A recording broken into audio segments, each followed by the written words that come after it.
목요일 아침 글로벌 마켓나우의 김희욱입니다.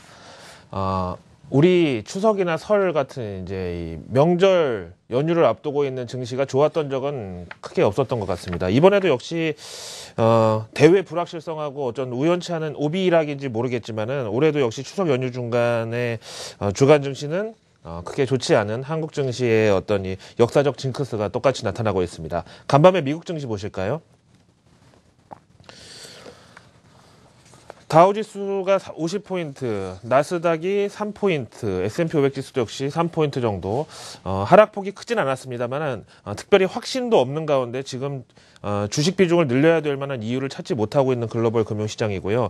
이거는 이제 이번 주 현지 시간으로 목요일 오후 5시, 우리 시간으로 내일 새벽 6시에 제닛 옐런 연준의장의 연설이 예정돼 있기 때문에 여기서 또 이제 뭔가 나오지 않을까, 이런 거에 대한 어떤 현재 반응일 수도 있겠고요.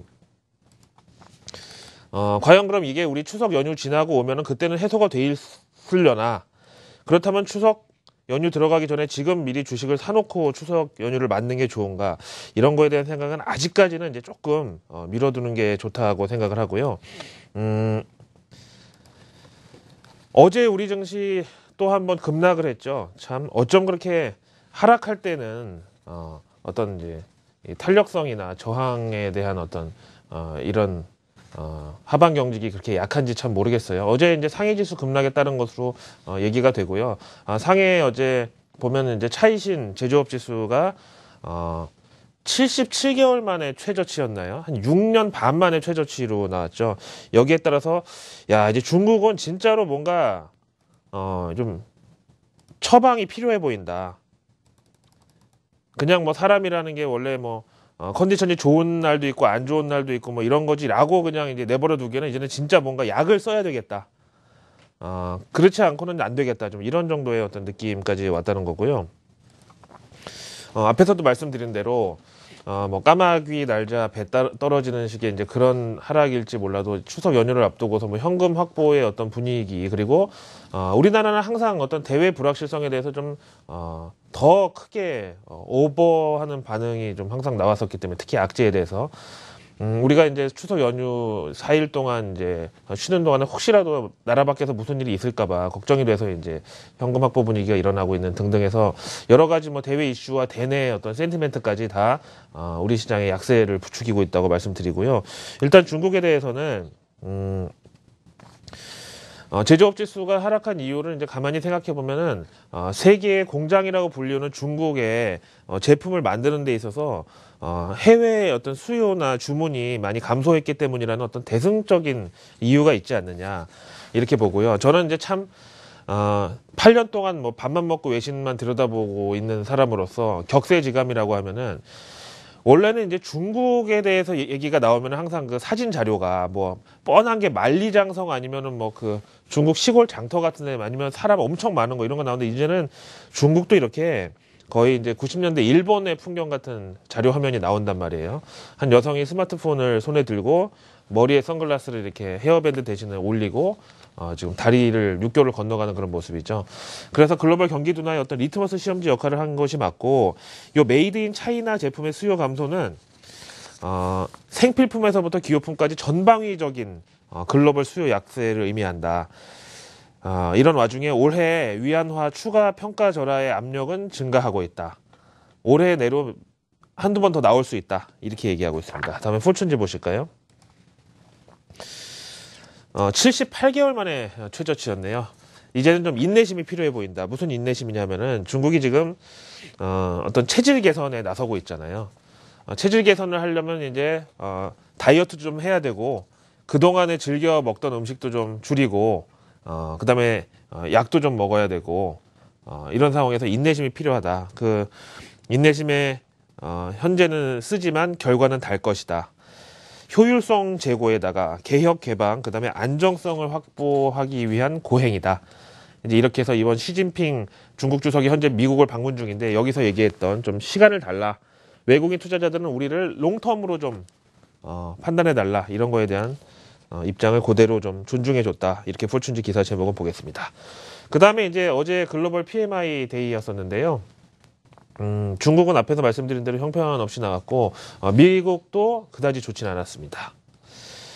결국은 이제 10월 FMC, 12월 FMC 관문이 이제 앞으로 2번 남았는데 지금 현재 주택하고 소비만 봐서는 뭐 당장 금리를 올려도 무방하고 그 다음에 고용을 봐서는 이미 금리를 올렸어야 됐는데 이미 늦었고 그 다음에 이제 최근에 제조업하고 인플레를 보면은 올해 금리 올리긴 틀렸다 이렇게 지금 막 혼재되어 있는 재료들이 미국의 이제 이 금리 인상 이슈를 막 좌우에서 잡아뜯고 있는데 마르키트 속보치는 22개월 만에 최저치를 기록했고요. 예상치에 이제 턱걸이를 했습니다. 여기에도 뭐 항상 핑계로 등장하는 거는 달러 강세하고 에너지 같은 이제 수출 수요가 약화돼서 미국의 제조업종은 지금 생산과 재고를 마구 늘리기에는 조금 무리라고 판단을 한 것 같다. 결국은 이런 미국의 제조업 둔화는 3분기 GDP에도 이제 먹구름이 드리워진 이런 상황으로 연결됐다고 하고요. 대신에 미국의 이제 블랙 프라이데이 그리고 연말 쇼핑 시즌을 앞두고 본격적인 이제 제조업의 생산 증가와 재고 증가는 이제 10월 말 정도부터 보통 시작이 되기 때문에 그거는 아직까지는 반영이 안 됐다 이렇게 봐야 되겠죠. 그 다음에 유로존은요. 그야말로 우리 아이가 달라졌어요 격으로 유로존 PMI는 ECB의 이제 공격적인 추가 완화에다가 양적 완화에다가 경기 부양 기조가 조금씩 약발을 내고 있는 게 아닌가. 완전히 결론을 지을 수는 없지만 그럴 수도 있겠다. 이런 기대감이 나오고 있고요. 물론 이제 전달보다는 9월 PMI는 조금 내려갔지만 이 정도면은 워낙 최근 들어서 이제 이 상승폭이 컸다 보니까 수평으로 유지해 준 것만 해도 장하다. 그리고 이제 여기는 3분기를 봤을 때 7, 8, 9월 달이 4년 만에 최고치의 제조업 경기 확장세를 드러냈다. 이렇게 얘기하고 있습니다. 그래서 이제 오늘 이 결과를 보고서 이제 최근 들어서 연방준비제도 이사회에서 금리 인상을 못하고 동결한 거는 사실상 지금 글로벌 경기 둔화 우려에 대처하기 위해서 어떤 완화의 느낌을 연장해 주는 거라고 했는데 금리를 동결한 연준이 다시 뭐 더 이상 금리를 내린다든지 추가 양적 완화는 불가능하니까 조금 ECB에서 대역을 해줄 수 있지 않겠느냐 이런 기대가 있었는데 앞에서 PMI가 잘 나오다 보니까 우리한테 더 이상 연준 대신 돈 풀라고 압박을 하지 말아라. 이렇게 마리오 드라기 총재가 사진에 보시는 대로 아주 시니컬한 어투로 얘기를 했고요. 유로존 경제가 앞에서 보신 대로 제조업을 위시로 해가지고 턴어라운드의 조짐이 있기 때문에 금융시장의 어떤 리스크보다는 이게 더 호재가 큰 상황이다. 이렇게 언급했습니다. 누가 봐도 희망적인 얘기인데 여기에 대해서 오늘 미국 증시의 반응은 오히려 야 이거 악재다.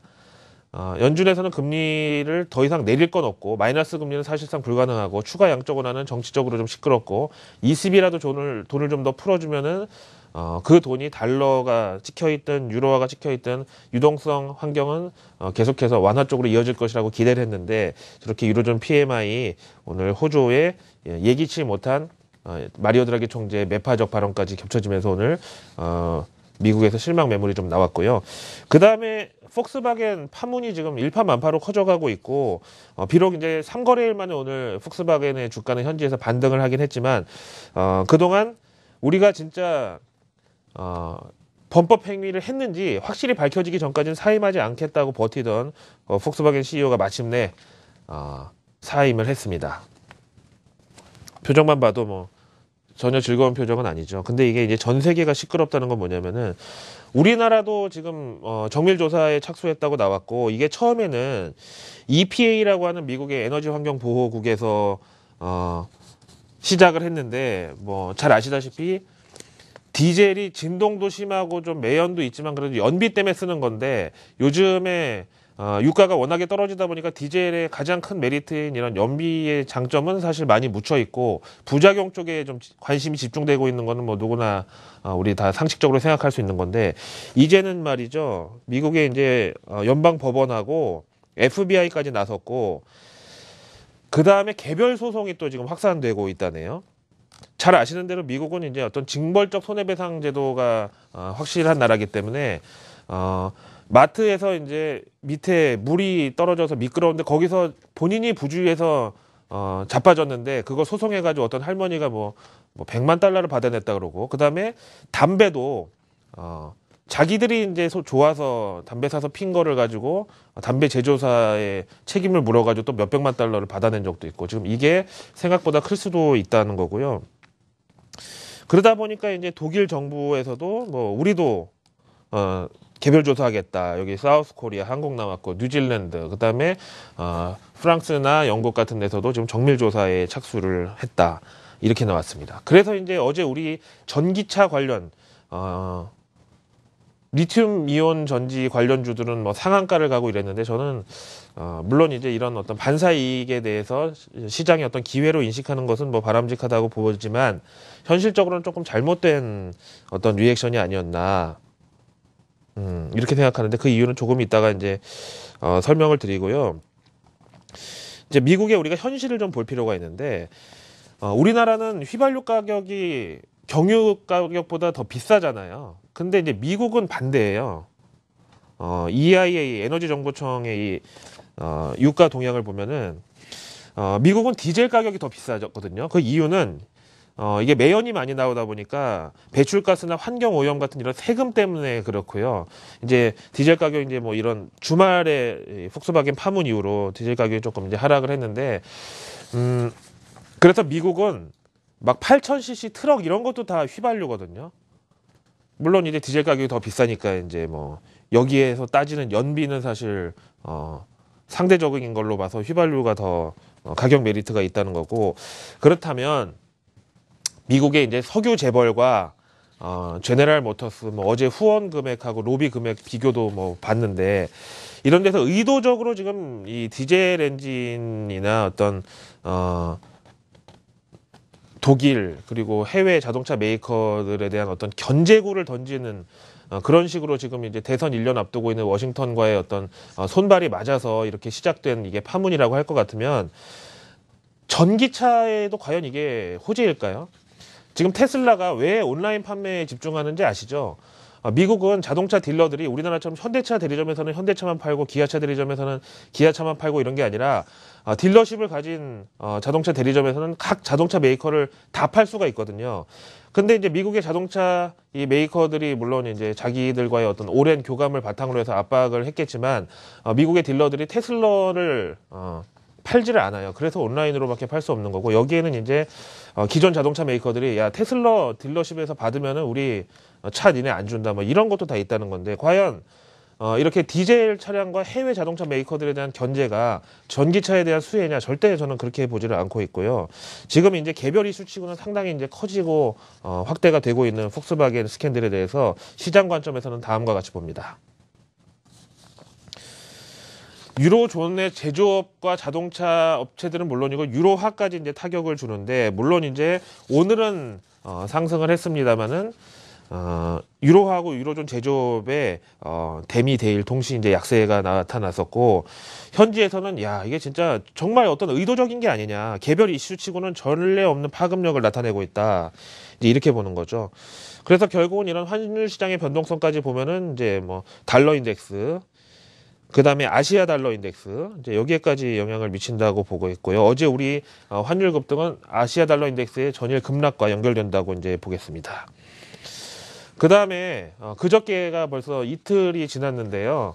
다라프림이라는 약값이 하룻밤새 50배 넘게 급등한 것에 대해서 힐러리 클린턴이 이런 서민을 괴롭히는 가격 폭력이라고까지 얘기하면서 대책을 강구하겠다고 했는데, 마침내 대책을 내놓긴 했습니다.